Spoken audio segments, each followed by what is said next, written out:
episode where we first found out about William Onyeabor.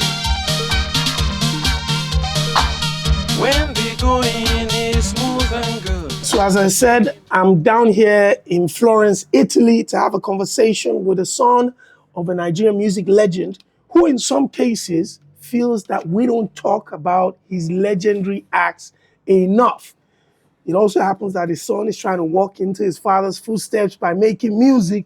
But first, let's have this conversation with the one and only Charles Onyeabor, the son of the legend William Onyeabor. How you doing, my brother? I'm very good, brother. How you doing now? Listen, thank you very much for having me. Like I said, haven't done so much investigation, listening to music, just going through documentaries, hearing what people said about your dad. I don't think we mentioned his name enough when we're talking about people that have done incredible things when it comes to Nigerian music. First of all, what are your thoughts about that assertion? Well, I think that he's not mentioned enough in Nigeria because when I go all over the world, I see all these white people. They're always talking about him. They appreciate him. You know, like even a few years ago, like a year after his death, in Torino, Italy, Yes. they had a concert. You know, people, all these Hollywood stars, they came from America to perform his songs. Wow. And they invited me to be there. You know, like, and the show was sold out. So when you see all these people showing love, appreciating his contribution in the music world, like he's the king of electronic music in Nigeria. Absolutely. You know, so but people in Nigeria don't talk about him. They don't even know how far. Even some people think that the only song he has was "When the Going Is Good," the one that is popular in The Nigeria. biggest one in Nigeria. Yeah, but they don't know that this guy started from 1977 and stopped 1985. After releasing about 8 albums. Yes, and his last album was "Anything You Sow," and that's where you see "When the Going Is Good," the one where they popular. Wow. Everywhere. Do you understand? So he has many other songs, you know. So I think I'm the first son. I have 2 more brothers. So I think it's my duty to, to come talk about him, to make people know, hey, you people need to know about him. Okay, so that's incredible. First of all, let's talk about your dad. You know, like you said, the king of electronic music in Nigeria. He started releasing music in the late 70s and officially stopped in like the mid 80s. Yeah. Electronic music was not something that was popular, especially coming from Enugu. High life was the way, you know. Tell me, from what you know of his history with music, where did that electronic angle come from? Where did he catch the bug for electronic music? Well, he had this passion, you know. He like, how do I say it? Because I spoke with my uncle, and my uncle told me a lot about my dad even before I was born. So the kind of life he lived, okay? So he was this kind of guy that loves to do his own things, okay? So he had something inside him, like he wanted to create something. You understand? He loved the Western life, and he lived in Sweden for so many years. So he wanted to do electronic music, and he started doing it. But everybody was against it back then. Of course. Even the family, they thought he was, you don't see what music what people they do. Yeah. You know. So, but he didn't care. He was just doing his own thing. It got to a point that he had to be in charge. He got his own studio, brought it to Nigeria, and started doing his own thing in Nigeria. And guess what? Many years ago, before he had his own studio, people like Omo, all these people, they used to go to Lagos because to go and record. That was the center of entertainment. But when he got his own studio, his own studio was 2 times bigger and more advanced than the one in Lagos. That was when everybody started coming to his own studio, and he slashed the prices. He made sure that everybody was, and he also had his own printing plant where he made all these the vinyl himself. Yes, he had his own thing. When I was reading and checking out about him, the stories were that He traveled, he lived in Sweden for probably like a decade or something. He also traveled to Russia to get instruments that he used to build his own studio. Now we're talking about we're talking about the 70s. Coming into the Western world, maybe the UK or whatever, may be understandable. But going into communist Russia at that time, tell me about the makings of the man. What type of man was he? Hey, my papa, na strict disciplinarian. That man don't tolerate nonsense. So. Hey, if I tell you the beating where I don't receive for this life, the man beats me there. Like, you know, I just stubborn that time now. Yeah. So, but I thank God he did what he did, you know, because it turned me into the man that I am today. He's a very straightforward person. His yes is always a yes. His no is always no. And he was a businessman. Like when I talk of business, like real-time businessman, full-time businessman. He was also into construction. So, you know, at a point in his life, he had to quit music. And he never wanted us to do music. Wow. No, he was against it. I don't know how to play the keyboard and all these things, but this man can play every instrument in this world. He plays everything. Look, I might tell you this thing. There was a day, many times actually, he might be in the bathroom. You could hear something like, you don't understand these things, those times. Yeah. You could hear like beatboxing. Do you understand? Wow. So then sometimes he would just come outside. Maybe he forgot his voice record. He would just come outside to store with the foam and everything, come out and record some kind of things. He'd go back. You know, like he was always creating, even when he stopped music, but he was always in there, like, you know, do new things. You guys hail from Enugu, Nigeria. Enugu has been highlighted, absolutely, has been highlighted as one of the hot spots when it comes to music and entertainment in Nigeria. A lot of people, sometimes we don't talk about it enough, but if we look at some of the current greats, if we're talking about the likes of Flavor and Abania, we're talking about the likes of Fino, you know, people that come from it. What about Enugu that is so musical about that place? What is it about Enugu? Enugu, man. If you're not from Enugu and you grew up in Enugu, you could claim say you be Enugu. A lot of people do that. The vibe there is crazy. Do you know that if you see an Enugu guy and you're like, guy, where are you from? He won't even say I'm from Enugu. He say 042. 042. Do you understand? The area code. Area code. That's, you know, we get one kind vibe, you know, like if you listen to Fino them, the way they vibe, you will not say the thing they start from street, or some of these guys are from street. You see them like vibing, it's fun. You know, Enugu, growing up in Enugu those years, Enugu like was fun. So the thing, everything where everybody do that, they inbuilt.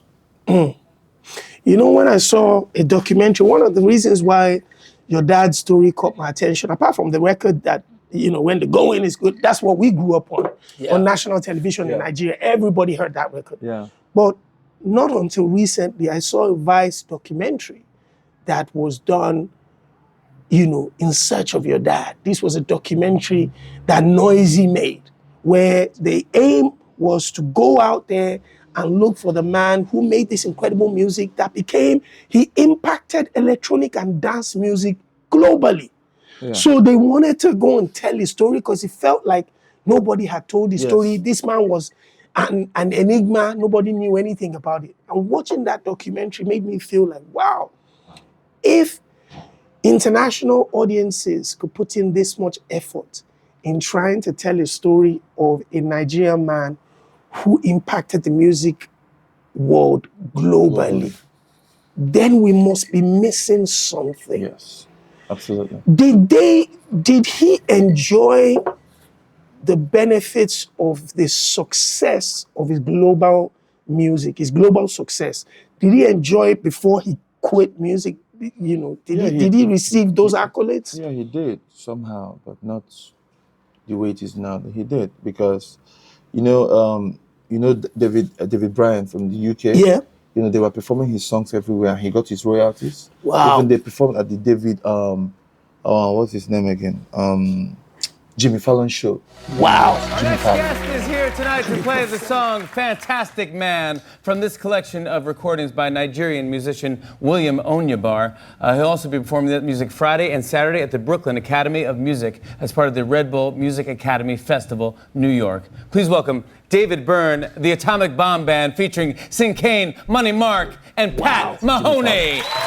And they performed your dad's song. They performed his song Fantastic Man. You know, they call him Fantastic Man. That's what they know him. And that was a documentary. I think that documentary was called that too. Yeah. They know him as the Fantastic Man. Yeah. And he dresses really well. If you see my papa, okay. The man's sweet. He just dress. He loves wearing suit. Yeah. Sancho's boots. He loves dressing really well. So, let me tell you a story. A few years back, before he died, like many years before he died, I used to get messages from people on Facebook. Are you really the son of William Onyeabor? I'll be like, yeah. One wrote, oh my God, did you come along? Like, we need to get in touch with you guys. Your father did great music, So the pressure was too much. People contacting me. So there was this time, this guy just wrote one long song and he sounded very serious. I had to call him. He sent his number. I called him on the phone. The guy in France. She started telling me that they want to work with my dad, blah, blah, blah. I said, okay. My dad is in Nigeria. Then I had to call my father. So I tell you, that man, I called my father. When I called him, I was like that. So there are these guys, they called me, they love your music, they want to work with you. They want to, do a compilation of the songs, blah, blah, blah, blah, blah, blah. You know what my father said to me? I go speak up exactly the way he said it. Charlie, he was like, Charlie, this is my song. Give my song for me. Don't touch it. If you want to do anything with them, go and sing your own and do it with them. This one on my own.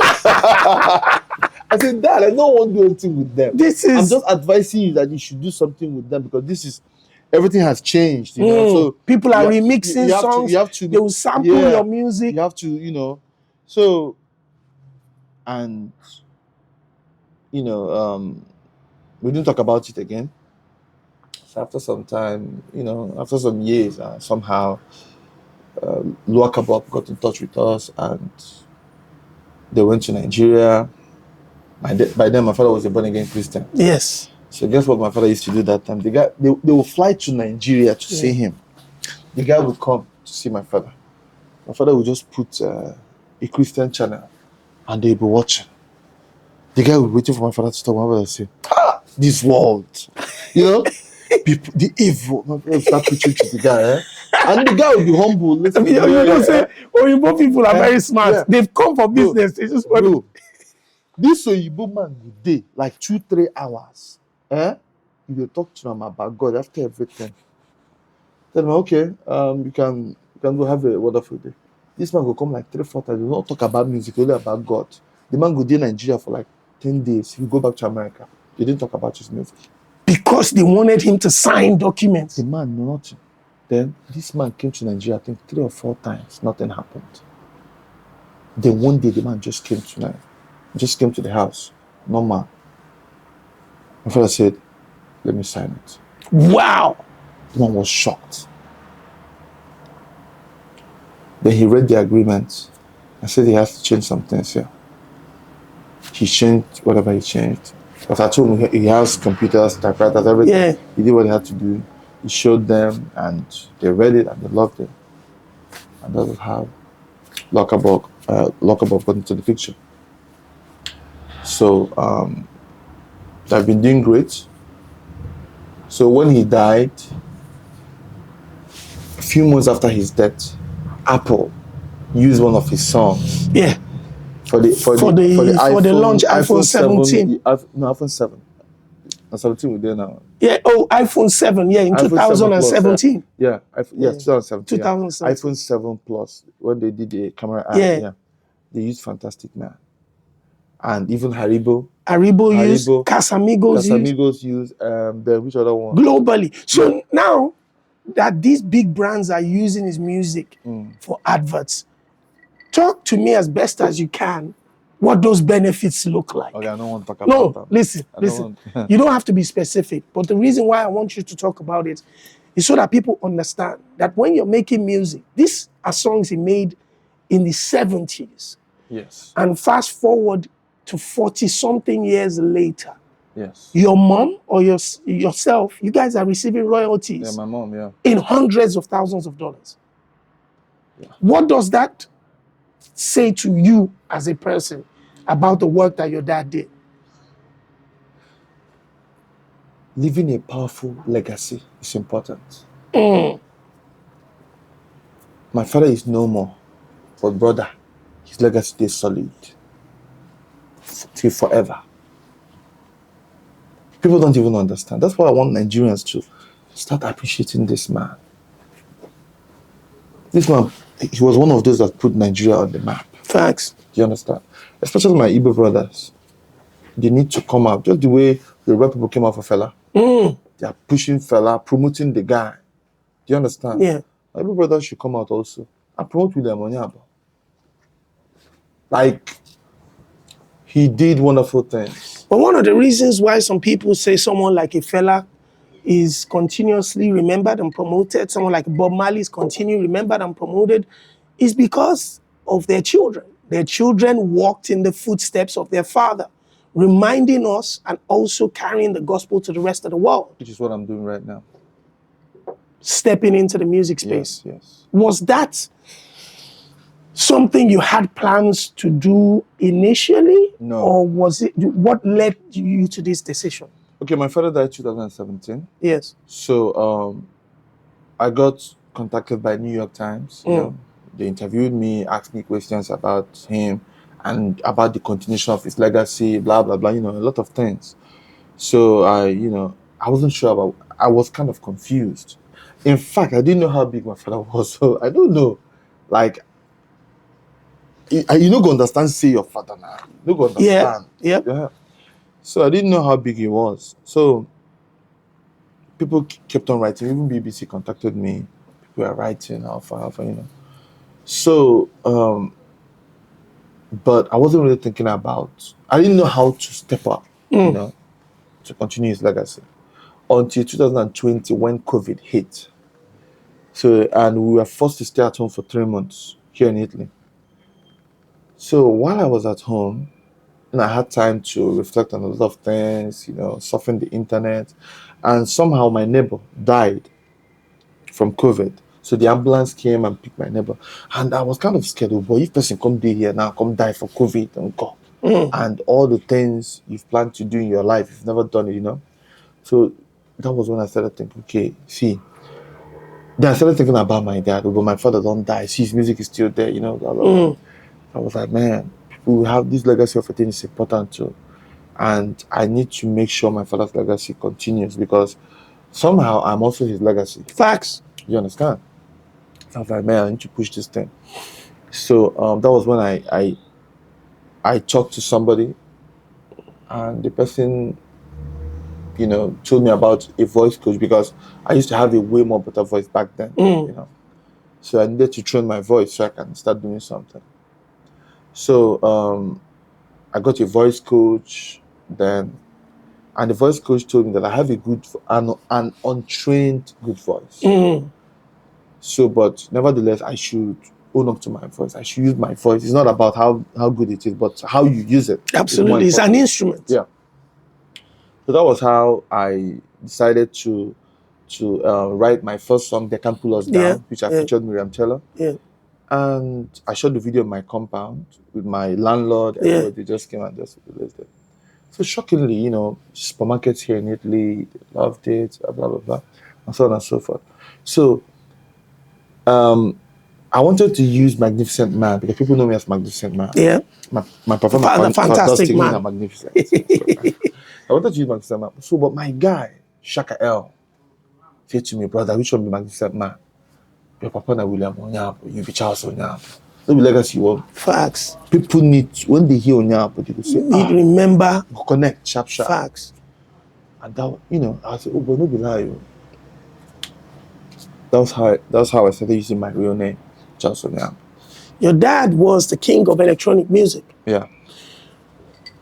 And he wasn't just the king of electronic music, he was hugely successful with that. Yes. So if his son is going to walk in his footsteps, especially in the music business, I would have expected to hear some electronic sounds. Yeah.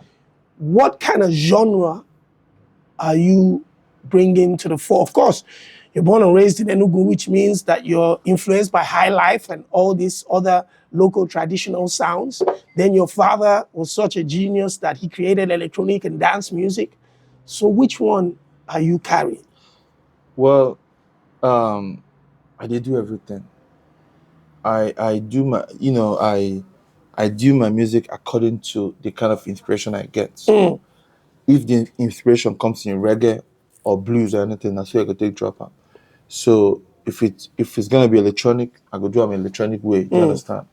So people think I should be like my father, but I can't be like my father. He's William Onyeabor. Facts. I have to do my own thing.